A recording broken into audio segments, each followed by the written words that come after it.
सभी को नमस्कार। आज के इस बहुत ही महत्वपूर्ण कार्यक्रम में मंच पर विराजमान कैबिनेट में मेरे साथी,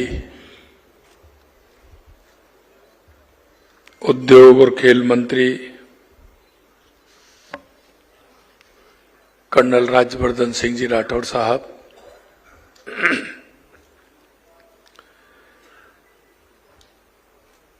educative director central bank of India Shri Vivek Y ji, central counselling member CA Satish Gupta ji, central counselling member CA doctor Rohit Ruwatia ji, CA Umesh Sharma ji, Ankur Gupta ji, Vikas Yadav ji, Yash Gupta ji, Raja Muraddo Sharma ji, CA Kamal Jain ji और मेरे सामने बैठे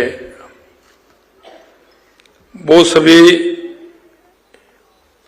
भाई और बहन जो इस महत्वपूर्ण सम्मेलन में आए हैं। और आप जिस तरह से समाज में एक आर्थिक मजबूती का काम कर रहे हैं, ऐसे आप सभी भाइयों का मैं स्वागत करता हूं, अभिनंदन करता हूं, आप सभी का वंदन करता हूं। मुझे इस बात की भी खुशी है कि पूरे देश के अंदर सबसे ज्यादा अगर चार्टर्ड अकाउंटेंट हैं तो वो राजस्थान के अंदर है।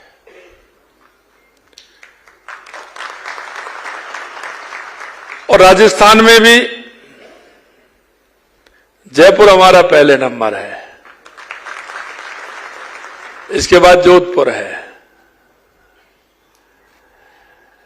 कभी कभी मैं कहता हूं कि आपके अंदर राजस्थान की जो संस्कृति है, यहां की विरासत है, वीरता और त्याग है, सत्य निष्ठा है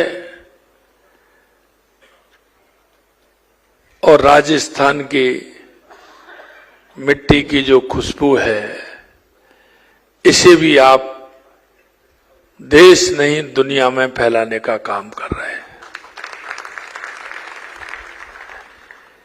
ये मैंने ऐसे ही नहीं कहा, ये मैंने इसलिए कहा है कि मैं देश के हर प्रदेश में भी जाता हूं, वहां मेरी मुलाकात भी होती है और मेरे को दुनिया के कई देशों में जाने का मौका भी मिला है। और ये सीए हमारे राजस्थान के देश में भी हैं और दुनिया के अंदर भी अपना परचम फहरा रहे हैं। इसके लिए भी मैं आपको बधाई देता हूं। और ये ऐसे नहीं होता, इसके अंदर काम करने का जज्बा होता है, मेहनत होती है, ईमानदारी होती है और लोगों के दिल जीतने की एक कला होती है। आपने देखा होगा, आपके कई मित्र होंगे, कहीं भी हमारा सीए काम कर रहा होगा, उसके बारे में आपको अच्छा ही सुनने को मिलेंगे। मेरे को ध्यान है, मैं महाराष्ट्र गया था, पुणे में जब मैं वहां गया तो मेरा एक कार्यक्रम वहां की भारतीय जनता पार्टी इकाई ने रखा। उसमें सभी सीनियर लोग थे, लेकिन जब मैं देख रहा था कि उसका पूरा संचालन हमारे राजस्थान के भाई ही कर रहे थे, और इसके साथ साथ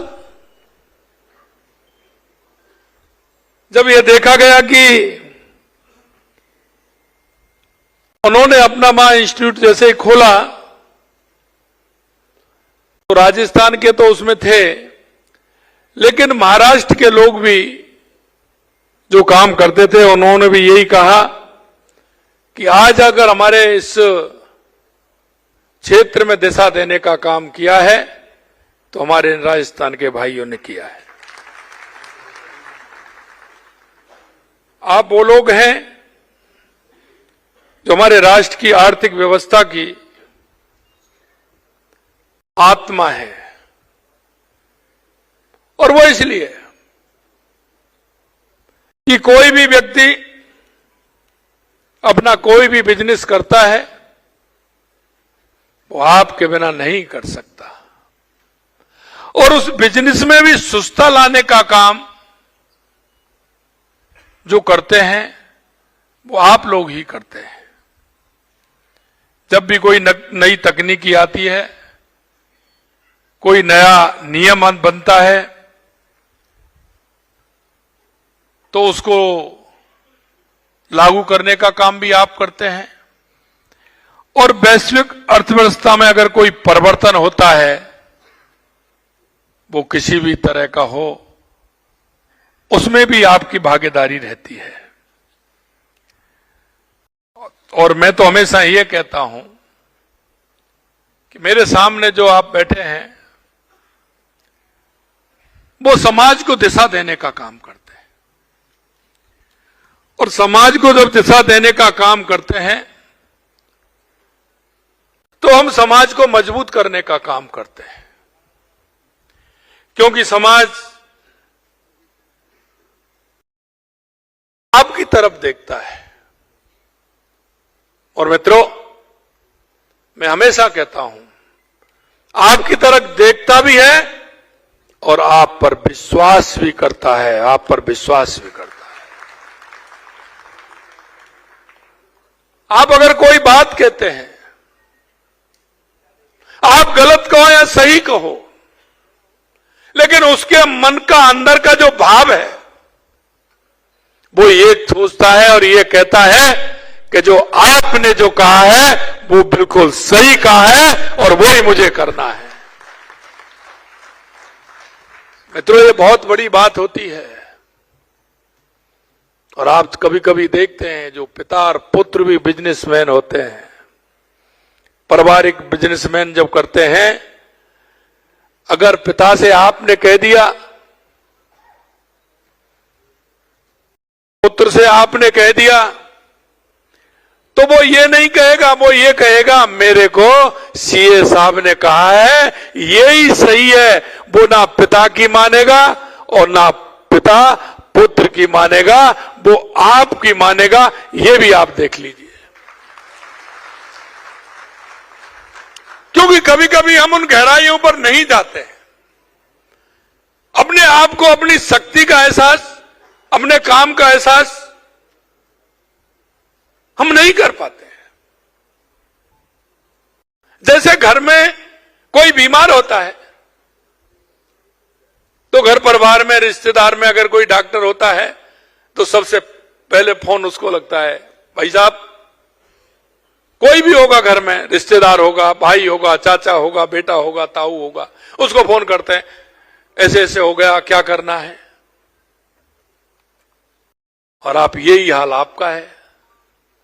अब कहीं की कोई दिक्कत आती है तो सबसे पहला फोन आपको आएगा, यह उसका मन का विश्वास होता है। और जब उसके मन का विश्वास ये होता है, क्योंकि ये उन्हीं का नहीं है, ये उस समाज को दिशा देने का बात है कि आप समाज को दिशा देने का काम करते हैं। और इसलिए मैं कहना चाहता हूं मेरे भाई और बहनों, अगर अच्छा होगा तो जीवन भर वो बात को याद रखेगा, जीवन भर अपने आने वाली पीढ़ी से कह करके जाएगा कि हमारे सीए साहब वो थे, उन्होंने ये कहा, उस दिन से मेरा कारोबार अच्छा चला है, मेरे को ये अच्छी बात उन्होंने कही है। इसलिए कभी भी कोई बात हो तो आप उनसे बात कर सकते हैं, उनके यहां इस तरह की बात है, तो आपका एक ग्राफ भी बढ़ाने का काम करते हैं। दूसरा वो होता है, किसी कारण से अगर हमने उसको गलत ट्रीट कर दिया तो इसको भी कहने में वो नहीं छूटता है। वो कहता है कि मैं वहां गया, मेरा ऐसा हो गया, पहले उन्होंने ये छोटा रास्ता बता दिया और छोटे रास्ते में फंस गया और फिर मैं फंसता ही चला गया। ये भी वास्तविकता है मेरे भाई, ये भी वास्तविकता है। ये वो तो खुद होता है, लेकिन समाज में हमारे जो जिस मेहनत के साथ, जिस परिश्रम के साथ, ऐसे नहीं है सीए बनना कोई, आपने कितनी मेहनत की होगी, कितना आपने परिश्रम किया होगा, रात रात कितनी आपने बिताई होंगी कि जो रात को आंख भी नहीं लगी होगी, एक एक चैप्टर समझने में आपने कितनी मेहनत की है। और जब हमारी मेहनत का आदर होता है, सम्मान होता है, तो मन को शांति मिलती है। अगर उपहास होता है तो उसका दर्द भी होता है।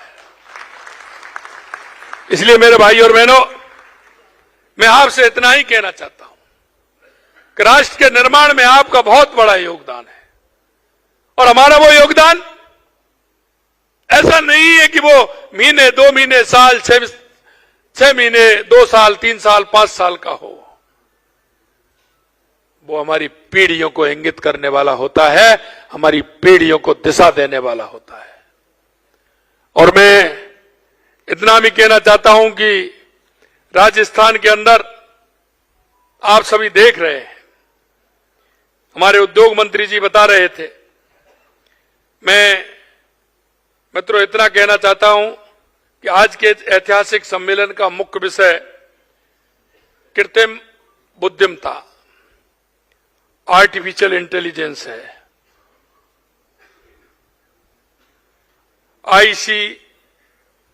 AICA GPT का सफल शुभारंभ निश्चित रूप से एक युगांतकारी परिवर्तन भी है और मील का पत्थर भी है।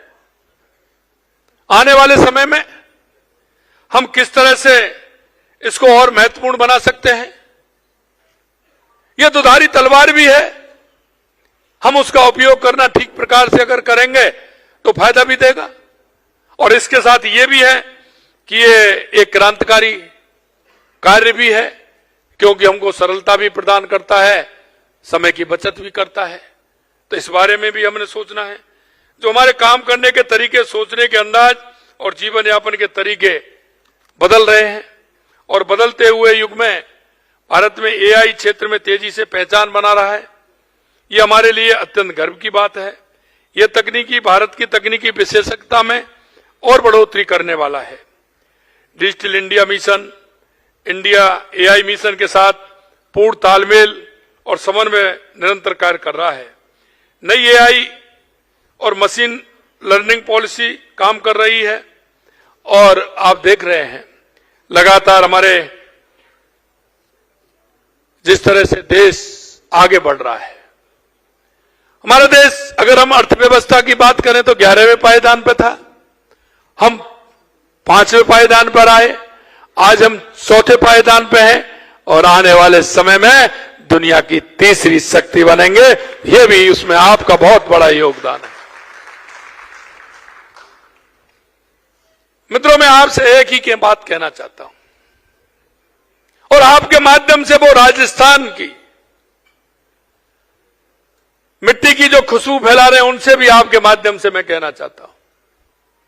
आपने देखा हमने राइजिंग राजस्थान किया, और वो राइजिंग राजस्थान में 35 लाख करोड़ के ज्यादा के हमारे MOU हुए। उसका कारण यह नहीं है, उसका कारण यह है कि राजस्थान में हर क्षेत्र में बहुत बड़ी संभावना है, बहुत बड़ी संभावना है। आप कोई भी क्षेत्र देख लीजिए, चाहे हमारा पर्यटन का क्षेत्र हो, चाहे हमारा अगर हम कहें माइनिंग का क्षेत्र हो, कृषि का क्षेत्र हो, उद्योग का क्षेत्र हो, और हमारे यहां तो सूर्य भगवान की कृपा रहती है, इसलिए विंड और सोलर के लिए भी हमारी हवा और सूर्य नारायण की कृपा है, उस क्षेत्र में भी हम आगे हैं। मैं सिर्फ आपसे इतना कहना चाहता हूं कि आज आप देख रहे हैं कि लगातार इन क्षेत्रों में बहुत बड़ी गुंजाइश है, और मैं कभी कभी कहता हूं कि राजस्थान देश नहीं, क्योंकि देश में तो क्षेत्रफल की दृष्टि से सबसे बड़ा है ही, लेकिन इसमें संभावनाएं बहुत हैं, हर क्षेत्र में काम करने की आवश्यकता है। और आपके माध्यम से इतना कहना चाहता हूं, क्योंकि अर्थव्यवस्था के आप पुरोधा हैं, अर्थव्यवस्था में आपका बहुत बड़ा योगदान है, और बिना अर्थव्यवस्था के कोई भी प्रदेश हो या देश हो आगे नहीं बढ़ सकता। और आप इस काम को हाथ में ले सकते हैं, क्योंकि आप जब देखते हैं तो आपके संपर्क में ऐसे बहुत लोग हैं जो हमारे प्रदेश के भी हैं, हमारे प्रदेश के बाहर के भी हैं, जो अपने अलग अलग क्षेत्र में राजस्थान के अंदर काम कर सकते हैं। माननीय हमारे मंत्री जी ने कहा कि हमने सिंगल विंडो से लेकर के अनेक सुविधाएं हमने लगातार हम दे रहे हैं, और इसलिए आपने देखा कि 35 लाख करोड़ रुपए के हमारे एमओयू थे, लगभग 4 लाख करोड़ रुपए के हमारे जमीन पर आ गए। आने वाले महीने में हमारे और जमीन पर आने वाले हैं, और इसलिए हमने 9-10 दिसंबर को हमने उनका एक कार्यक्रम, प्रवासी राजस्थानियों का एक कार्यक्रम भी रखा है, जिसमें हमने राइजिंग राजस्थान जो हमने किया है उसकी मॉनिटरिंग भी उसमें होगी, कितने काम हुए हैं उसका हम पूरा आंकलन करके उसका डाटा भी हम उसमें देंगे। मैं आपसे सिर्फ इतना कहना चाहता हूं कि हमारे राजस्थान उत्कृष्ट राजस्थान बने, विकसित राजस्थान बने, इसमें आप सभी का योगदान रहे। इस योगदान से, क्योंकि आप जो सोचते हैं, आपके मन में जो विचार आते हैं, वो हमेशा यही विचार आते हैं। क्यों, आपके पास अगर कोई भी आपका कस्टमर आएगा वो यही बात करेगा। आप जब उसका कहीं लेखा जोखा निकालेंगे तो भी आपके दिमाग में यही होगा। और कहते हैं ना कि जैसा मन होता है और जिसके पास बैठते हैं उसमें वो ही भाव आते चले जाते हैं। कभी कभी आप देखते होंगे मोबाइल में भी आपके मन में क्या होता है। आप मोबाइल में डालते होंगे तो आपको पुरानी फिल्मों के गाने सुनने होते हैं और आप डाल देते हैं तो उसमें लगातार पुरानी फिल्मों के गाने आते हैं कि नहीं आते हैं। आप जब उसमें भजन सुन करके देखते हैं कि मुझे भजन सुनने हैं तो उसमें भजन ही भजन आते हैं। आप सुनते हैं कि नेता का भाषण सुनना है तो नेता का भाषण ही भाषण आता है। और आपको कभी कुछ नॉलेज की बात देखनी होती है तो वो आती है। इसलिए आपसे मैं कहना चाहता हूं, आपके मन में हमेशा अर्थव्यवस्था की बात होती है। आप आर्थिक क्षेत्र के बारे में भी सोचते हैं, हमारा आर्थिक स्वरूप कैसा हो इसके बारे में भी सोचते हैं। तो आपके मन में प्रदेश की अर्थव्यवस्था की जो बातें होती हैं वो सारी आती हैं। और आपके मन में यह भी आता है कि कौन सा ऐसा क्षेत्र है जो राजस्थान के अंदर नहीं है, उसको हम बढ़ाने का काम कर सकते हैं। तो आप उसमें भी आप सोच करके हमको ये बता सकते हैं कि इस क्षेत्र में काम हो सकता है या हमारे राजस्थान और आगे बढ़ सकता है। इसलिए मैं आपसे कहना चाहता हूं कि आपकी योग्यता, आपकी मेहनत, आपके विचारों का फायदा राजस्थान की सरकार को मिले, यह भी मैं आपसे आग्रह करना चाहता हूं, क्योंकि आपका विषय वही है, हमेशा आप वही सोचते हैं। मैं अंत में इतना कहूंगा आपसे, हमें आपके अमूल्य सहयोग, मार्गदर्शन, साझेदारी की अत्यंत आवश्यकता है। आप लोग हमारे प्रदेश के मान है, सम्मान है। हमारी अर्थव्यवस्था को कैसे मजबूत कर सकते हैं, यह भी आपको सोचना है। और हमने जैसा कहा है कि आने वाले समय में राजस्थान हर क्षेत्र में आगे रहेगा। हर क्षेत्र में यह संभावना है, उन संभावनाओं को देखते हुए हम काम कर रहे हैं। आपने देखा, जब हमारी सरकार बनी तो हमने देखा कि राजस्थान के अंदर सबसे आवश्यकता क्या है। हमको लगा कि राजस्थान में सबसे जो ज्यादा हमें आवश्यकता है वो राजस्थान के उद्योग के लिए, राजस्थान के किसान के लिए और राजस्थान के आम व्यक्ति के लिए शुद्ध पेयजल और उसकी सिंचाई के लिए, उद्योग के लिए पानी मिलेगा तो निश्चित रूप से हमारा राजस्थान मजबूत होगा।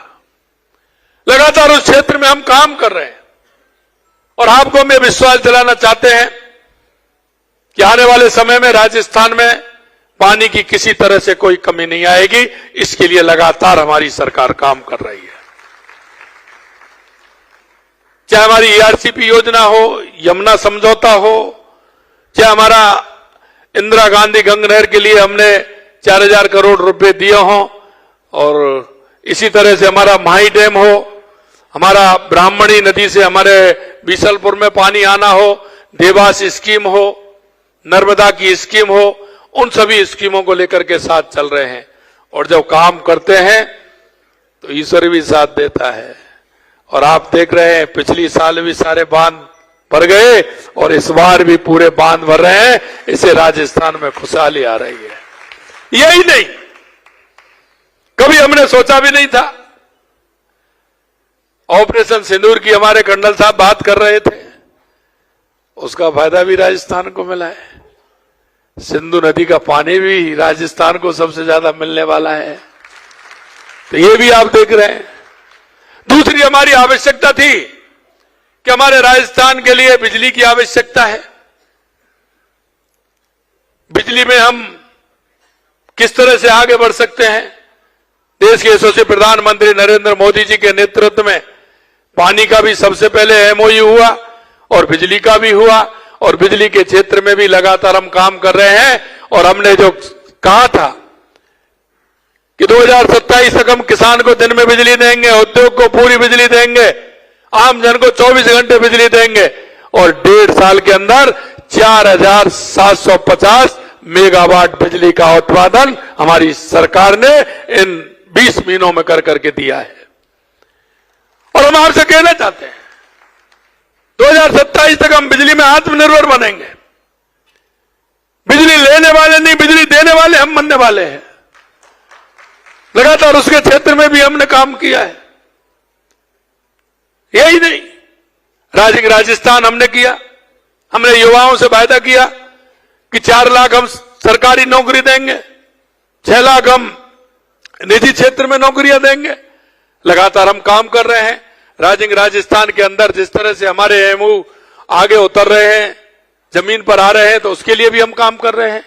सरकारी की बात करें तो हमने कहा था कि पहले साल में हम 1 लाख देंगे, ये हमारा जुलाई में था, ये जुलाई निकला है। हमने 75,000 दे दिए, अगले महीने 15,000 देने वाले हैं, 90,000 हम पहुंच जाएंगे, क्योंकि कोर्ट में कुछ अटके हुए नहीं। 1 लाख नौकरी देंगे, आने वाले समय में 4 लाख नौकरी देंगे। उस क्षेत्र में भी हम काम कर रहे हैं। पर्यटन के क्षेत्र में लगातार काम हो रहा है।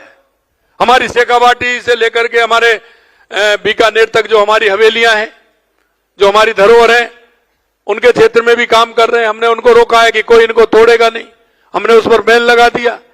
हमारे उन सभी लोगों से, हम राजस्थानी प्रवासी भाई उनसे बात कर रहे हैं, अब आइए अपने हवेली को संभालिए, सरकार पूरी तरह से उस पर पैसा भी देगी और एक ग्रामीण टूरिस्ट के हिसाब से हमारे पर्यटन को बढ़ा भी मिलेगा। उस क्षेत्र में भी हम काम कर रहे हैं। मित्रों, मैं आपसे यही कहना चाहता हूं कि लगातार राजस्थान में जो संभावना है, उन संभावनाओं को देखते हुए हमारी सरकार काम कर रही है। आपका योगदान उसमें बहुत आवश्यक है, और इसलिए मैं यही कहना चाहता हूं कि आपकी सबकी सहभागिता हो और हमारे राजस्थान को उत्कृष्ट बनाने के लिए आप सबकी भूमिका हो। आपने इस महत्वपूर्ण संगोष्ठी में मेरे को आमंत्रित किया है, क्योंकि मुझे पता है कि मैं आप कह रहे हैं कि हम 1300-1500 लोग हैं, मैं ये नहीं है, मुझे पता है ये कितनी बड़ी संख्या है।